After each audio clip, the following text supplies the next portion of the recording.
안녕하세요. 제 소개를 먼저 드릴게요. 저는 지금 이제 공직 생활을 작년 말에 마무리한 사람입니다. 경기도청에 1992년도에 전입을 와서 도청에서 30년 근무를 했습니다. 그중에 아마 거의 절반 가까이는 인재개발원에서 근무를 했어요. 그래서 이제 2003년부터 뭐 여러분들과 같은 경력 있는 공무원, 뭐 신규자, 시군에 계신 분들, 공공기관에 계신 분들을 대상으로 강의를 해왔습니다.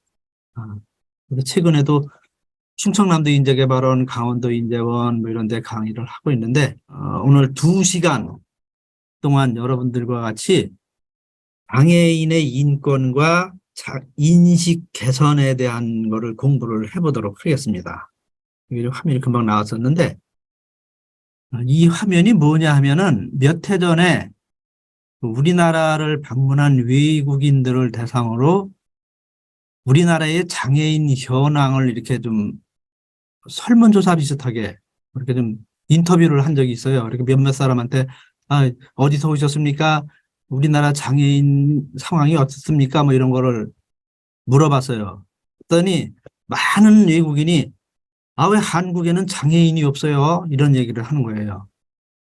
근데 실제 여러분들도 아마 외국을 다니시면서 조금 느껴보신 사람도 있겠지만은 유럽에 가면은 이 길에 또는 대중교통 이용하면서 뭐 공항이고 뭐 어디 방문해도 휠체어를 탄 사람 뭐 이렇게 저기 신지팡이 짚고 다니는 사람들이 상당히 많이 눈에 띄어요. 근데 우리나라는 장애인들이 길에 거의 보이지를 않습니다. 강의 말미에 제가 이제 설명을 요건 따로 드리겠습니다.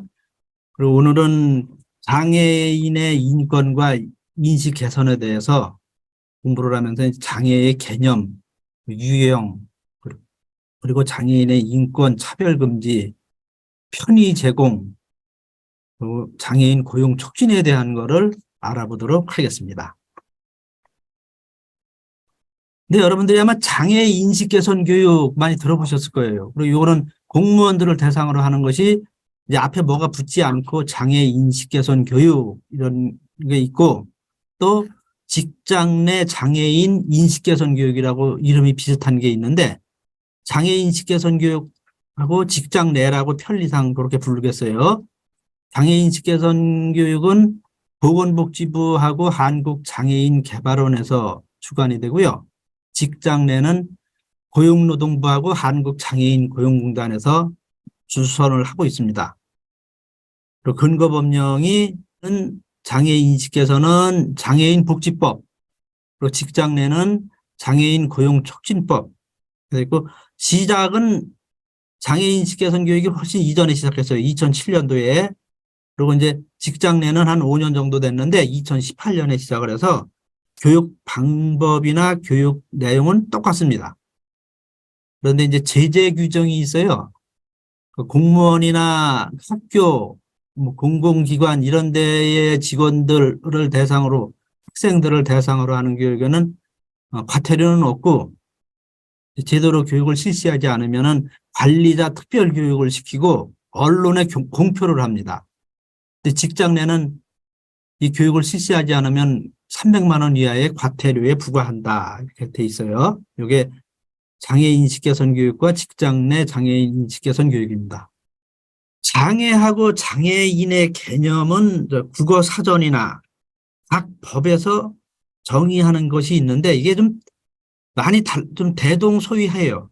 비슷하면서도 좀 내용이 다른데 국어 사전에서 사전적 의미는 신체, 기관이 본래의 제 기능을 하지 못하거나 정신 능력에 결함이 있는 상태를 얘기합니다.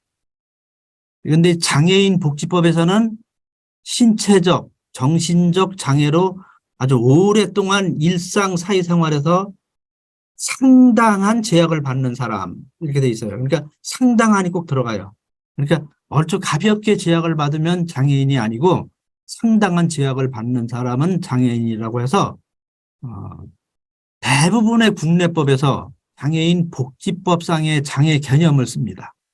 그래서 예를 들어서 장애인 건강권 및 의료 접근권 보장에 관한 법률을 보면은 정의 규정에 장애인이란 장애인 복지법 뭐 몇 조에 따른 장애인을 말한다. 여기 좀 별이 반짝반짝하는 게 있는데 제가 끝날 무렵에 여러분들이 스마트폰으로 퀴즈를 풀 수 있는 시간을 갖도록 하겠어요. 그래서 이제 이제 별이 반짝반짝하는 게 10개가 이제 반짝거릴 건데 그거에 대해서 퀴즈를 내서 성적이 이렇게 좀 잘 나오시는 분들은 제가 상품권을 드리도록 하겠습니다. 그러니까 이왕 교육 받으시는 거 조금 집중하셔가지고 특히 요 반짝반짝하는 거는 잘 보세요. 그게 문제니까.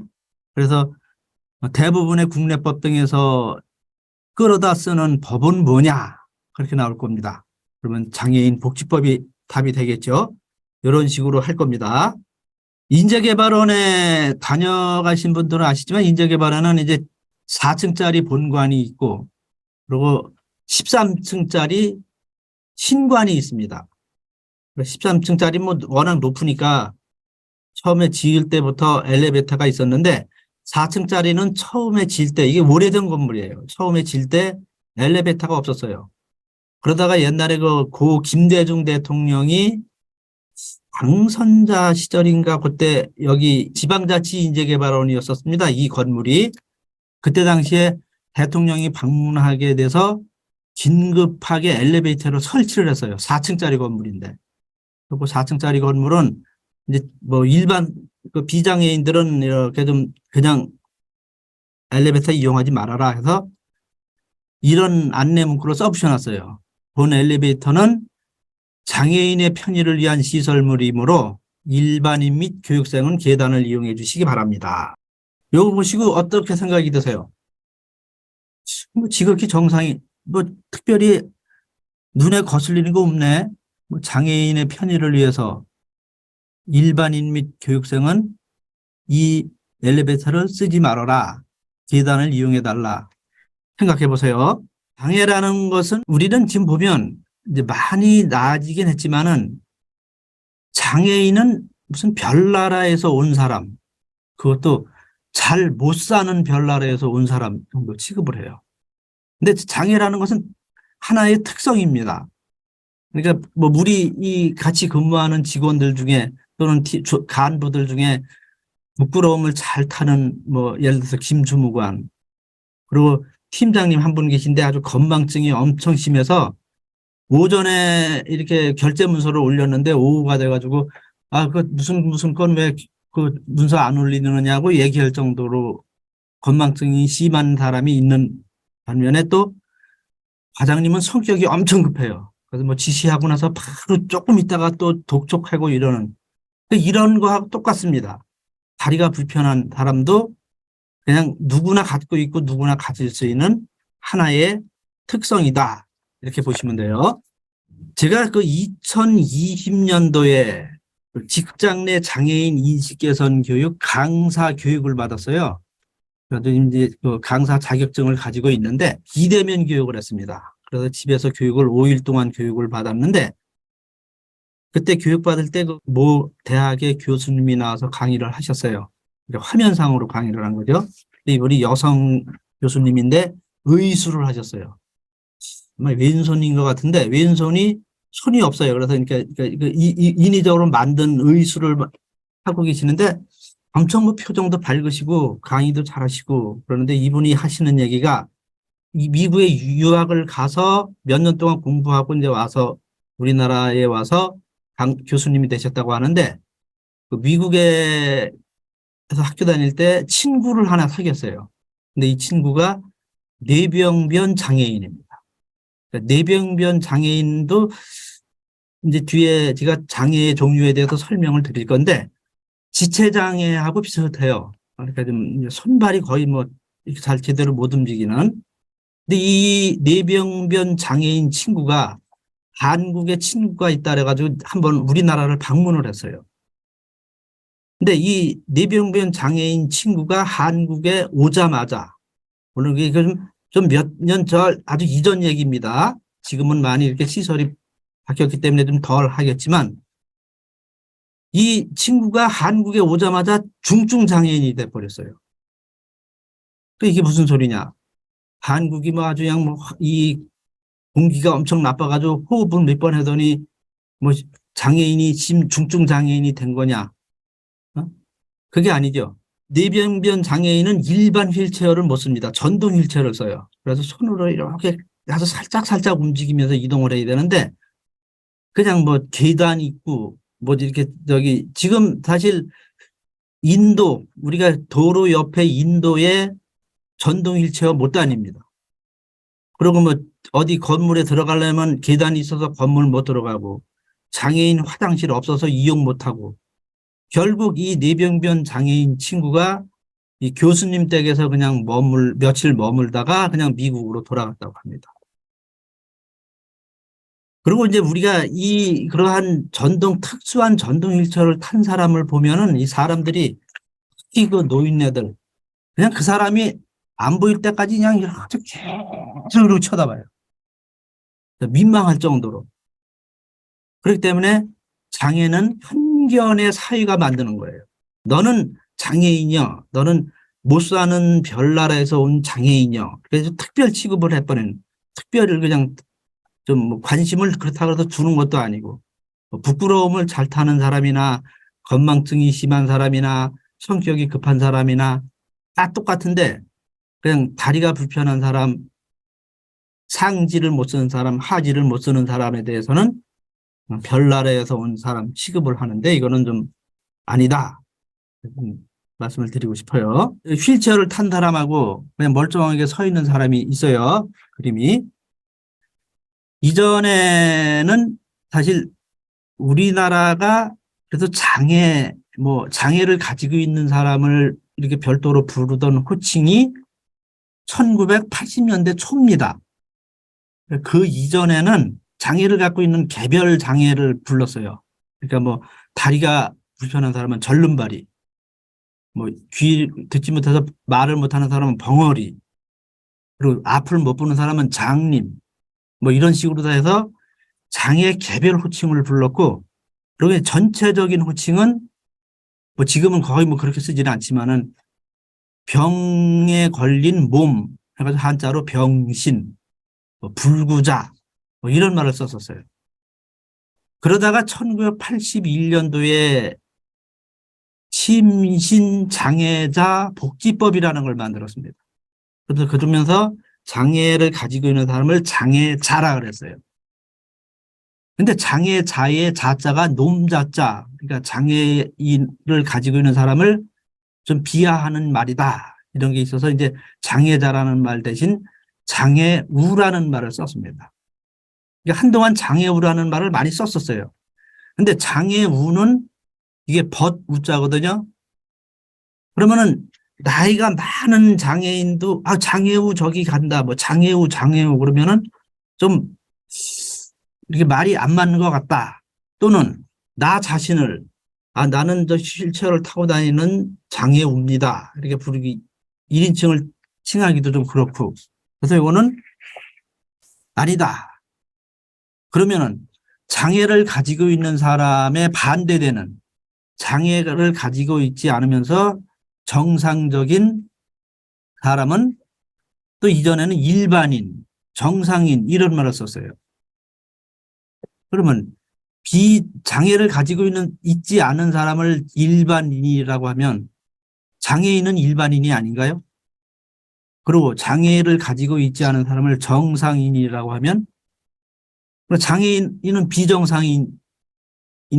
그래서 이거는 쓰지 않는 거로 그렇게 되었습니다. 지금은 장애를 가지고 있는 사람은 장애인, 장애를 가지고 있지 않은 사람은 비장애인 이렇게 씁니다. 그래서 이것도 별이 반짝이니까 이제 나올 겁니다. 비장애인에 대한 것이. 한번 좀 눈여겨보세요.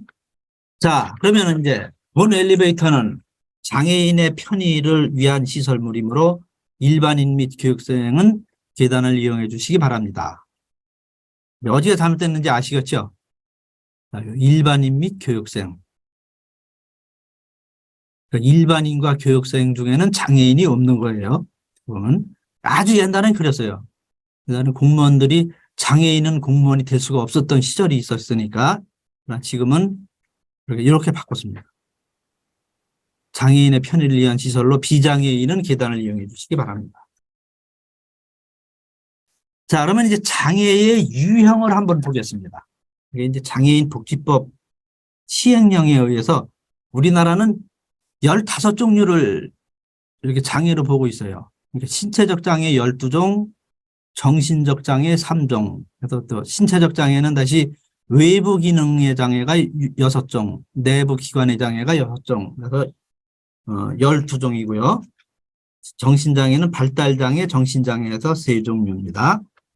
그럼 지체장애는 질병이나 외상으로 인해 상지, 하지 기능에 장애가 있는 상태를 얘기합니다. 그래서 뭐 척수 손상, 절단, 뭐 관절 지체 기능 뭐 이런 게 있는데 보통은 이제 하지 마비, 상지 마비 이러면은 신경 마비가 동반이 돼요. 그래서 지체 장애인들은 대부분 이 하반신 마비다 하면 하반신은 뭐 꼬집거나 찔러도 모릅니다. 그래서 신경마비가 돼 있는데 소아마비가 요새는 거의 없어졌지만은 소아마비 장애인은 감각에는 이상이 없다 그래요. 소아마비는 대신 이제 일반 지체 장애인들은 거의 열이면 뭐 거의 10명이 다 신경마비 증상이 있습니다. 그리고 이 지체 장애인들이 15종류의 장애인의 거의 절반을 차지해요. 상당히 많아요. 지체 장애인이. 그래서 이 휠체어에 앉아 있는 사람, 이게 사실 지체장애인을 이게 나타내는 거거든요. 이 마크를 지체장애인이 휠체어에 앉아 있는 그림을 형상화한 것을 전체 장애인 표시로 쓰고 있습니다. 그리고 두 번째는 뇌병변 장애. 이건 질병, 외상으로 인해서 뇌의 손상으로 발생된 신체적 이상. 그러니까 이 신체가 이상이 있는 게 아니고 뇌와 신체의 연결이 잘 안 되는 거예요. 그래서 이제 이 뇌병변 장애인들은 뭐 언어, 시각, 청각 등이 동반이 되는데 대개 말을 어눌하게 하죠. 말을 아주 못하거나 하더라도 진짜 뭐 비장애인들 입장에서는 아주 좀 듣기 갑갑할 정도로 다 이렇게 어눌하게 하는데 그 말을 어눌하게 하니까 저 사람들은 지능도 떨어질 것이다 생각을 하지만 거의 지능에는 이상이 없어요. 뇌병변 장애인들은. 그리고 뇌병변 장애가 1998년도까지는 지체장애에 같이 돼 있었어요. 그러다가 1999년도에 뇌병변 장애를 분리를 했습니다. 그러니까 뇌병변 장애인들이 지적 장애는 이제 이 머리가 이렇게 IQ가 좀 지능이 떨어지는 사람을 지적 장애라고 하는데 지적 장애가 동반할 수도 있어요. 있지만은 대부분의 뇌병변 장애인들은 그러니까 우리가 보통 보는 사람 뇌병변 장애인들은 이 지능에는 제약이 없다. 그리고 시각 장애인은 시각의 기능적 손상으로 시력, 시야, 색각, 안구 운동 등의 장애가 있는 여러 가지가 있죠. 보통 우리가 시각 장애인 그러면 완전히 100% 이 앞을 못 보는 사람으로 알고 있어요. 그러나 100% 앞을 못 보는 사람은 이제 전맹이라고 하는데 전맹은 한 열에 한 2명 정도 그리고 나머지는 대개 저시력 상태의 장애입니다. 그러니까 아주 심한 저시력은 이 명암은 보여요. 이런 명암, 그러니까 어둡고 밝고는 알아요. 그리고 조금 그나마 나은 사람들은 이 보이긴 보입니다. 근데 시력이 워낙 나빠서 특수한 돋보기 아주 여러 겹의 안경을 쓰고 그리고 이제 경기도청에도 보면은 이 시각장애인들 공무원들이 있어요. 근데 이제 이분들이 저시력 장애인들이에요. 그래서 컴퓨터 모니터도 보통 우리 거의 한 2배 정도 되는 모니터를 제공을 해줍니다. 가까이 이렇게 봐서 근무를 하시는 분들이 있는데 이분들이 저시력 장애인입니다. 그리고 시각장애인들이 대개 점자를 이렇게 손으로 이렇게 더듬어서 점자를 읽는데 이 점자를 해독 가능한 장애인이 시각장애인 중에 한 10%, 5% 정도밖에 안 된다는 거예요. 그리고 청각장애는 청신경 기능의 손상으로 인해서 소리 판별에 장애가 있는 사람. 그래서 이제 수어, 구화, 필담으로 의사소통을 합니다. 수어는 이제 수화를 수어라고 하는데 손으로 이렇게 막 움직이면서 말을 이제 하는 거죠. 그리고 구화는 입을 놀리는 거. 그러니까 이 청각 장애인들하고 얘기를 할 때는 그 사람을 얼굴을 정면에서 보면서 말을 또박또박 하면서 입놀림을 자세히 볼 수 있게 그렇게 해주면 많은 청각장애인들이 듣지를 못해도 앞에 사람이 무슨 얘기를 하는구나 안다 그래요. 그리고 필담은 이제 서로 종이에다가 써서 주고받으면서 이제 대화를 하는 거죠. 이게 이제 청각장애인인데 청각장애인도 마찬가지로 아주 100% 듣지 못하는 청각장애인은 농인이라 그래요. 농인. 근데 이게 전체 장애인 중에 한 100% 듣지 못하는 장애인이 한 5% 정도 된다는 겁니다. 그래서 청각장애인이 모두 또 수어를 모두 보는 게 아니에요. 그래서 이제 구화 사용자라 그래가지고 아까 입놀림으로다가 상대방이 내가 입을 놀리면서 얘기를 하면 상대방이 알아듣는 이거로다가 의사소통이 거의 뭐 완벽하게 소통하는 사람도 있고 그리고 인공 와우 수술이라 그래가지고 머리 안에다가 뭘 특수한 기계를 집어넣고 자석으로 돼 있는 걸 여러 개 붙여서 그러니까 인공적으로 듣는 건데 아주 뭐 이상하게 들린다고 하긴 하더라고요. 그런 분들은 수어를 못 알아듣는 거죠. 청각장애인이 이렇고요. 언어장애는 언어의 발달이 느려서 언어관계 음성 기능에 장애가 있는 상태. 그러니까 사회생활하는데 어려움이 좀 있겠죠. 그리고 안면장애는 대부분 뭐 이제 후천적 장애인데 화상 등으로 인해서 이 얼굴이 완전히 함몰되고 뭐 비후라 그래가지고 기관이 과형성돼가지고 크고 두툼해진 상태 뭐 이런. 그러니까 사실 얼굴이 망가졌기 때문에 사회생활에 어려움이 있는 상태. 이게 안면장애입니다. 그래서 6종의 장애가 신체 장애 중에 외부 기능의 장애. 내부 기관의 장애는 신장 장애. 이거는 이제 신기능이 저하가 돼서 혈액 투석, 복막 투석 이런 거 아주 정기적으로 하는 사람. 사실 신장 이식이 그래도 이 완치의 길인데 신장을 구하기가 뭐 하늘의 별 따기라 그럽니다. 신장을 제공해 주는 사람이 없기 때문에. 그리고 심장장애는 심장 기능의 저하 및 장애가 계속돼서 일상생활이 어려운 장애. 그리고 간장애는 만성 중증 간 기능 이상으로 간 기능이 손상이 돼서 이제 그 일상생활 어려움이 있는 상태. 호흡기 장애는 폐나 기관지 등 호흡기관의 기능 부진으로 인해서 장애가 있는 상태.